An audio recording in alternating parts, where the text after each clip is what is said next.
Welcome to Daily Papers, the podcast where we unpack fascinating new research, one paper at a time. Today, we're looking at a paper that challenges one of the biggest stories we tell ourselves about artificial intelligence. And that story is that AI progress is like a rocket ship, a smooth, steady, and ever-accelerating journey upwards.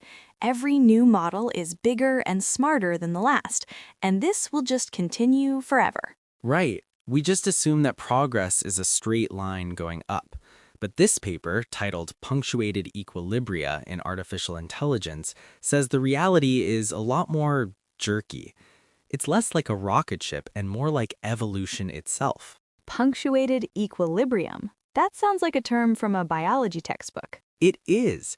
The idea, developed by scientists like Stephen Jay Gould, is that evolution doesn't happen gradually. Instead, you get these long periods of stability or stasis, where not much changes. Then suddenly, bam, a rapid burst of change happens and new species emerge. So long periods of calm, punctuated by brief moments of chaos and innovation. Exactly. And the authors here apply that exact model to the history of AI. They map it all out into different eras, just like the geological timescale. Think of the AI winters. Those were the long periods of stasis where funding dried up and progress stalled. And the punctuations, what were the big bam moments? The paper points to a few huge ones. The invention of the transformer architecture in 2017 is a key one. It's the fundamental technology behind models like ChatGPT. It wasn't a small improvement, it was a massive leap that changed everything and kickstarted the current generative AI era we're in now. Okay, so the history of AI isn't a smooth ramp. It's a set of stairs with some really big, steep steps. That makes sense. But the paper's argument goes deeper than that, right? It also attacks the idea that bigger is always better. It does, and this is the core of their argument. They introduced something called the institutional scaling law. The old idea, the classical scaling law, was simple. The more data you use and the bigger your model gets, the more capable it becomes. Monotonically improving, as they say. Bigger is better. Bigger is better. But this paper says that's only true up to a point.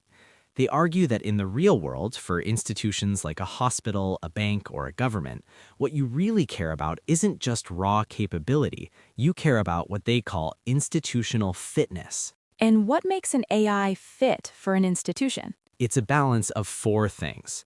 First, yes, there's capability. Can it do the job? But then there's institutional trust. Is it safe? Can you audit it? Is it going to make up facts or leak sensitive data? The bigger and more complex a model is, the harder it is to trust.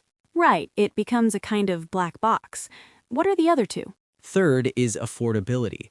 These massive frontier models cost a fortune to train and run. And fourth is sovereign compliance. This is a big one. Does the AI follow local laws like Europe's GDPR data privacy rules? Does it understand cultural context? A model trained mostly on American internet data might not be a great fit for an institution in, say, Japan or India. So it's like buying a car. A Formula One race car has the highest capability, it's the fastest. But if your institution is your family and your environment is a city, the F1 car is a terrible choice. It's not safe, it's not affordable, and it's not street legal. A minivan has much higher institutional fitness. That is the perfect analogy. And this is where the paper's big conclusion comes from. They show that as models get bigger, their capability score goes up, but their trust and affordability scores go down. At a certain point, the costs of getting bigger start to outweigh the benefits. There's an optimal size. And crucially, that optimal size is different for everyone.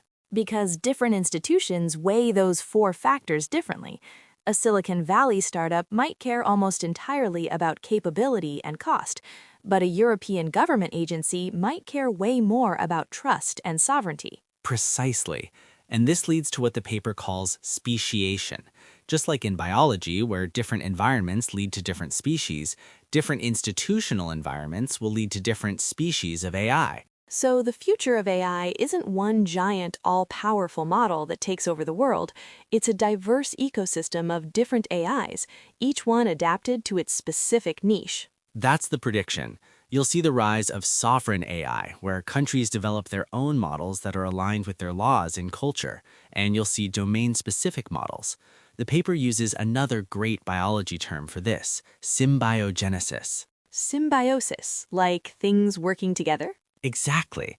Instead of one giant AI trying to do everything for a hospital, the hospital might use an orchestrated system of smaller specialized models. One model is an expert at reading medical scans, another is an expert at patient scheduling, a third is an expert at medical billing.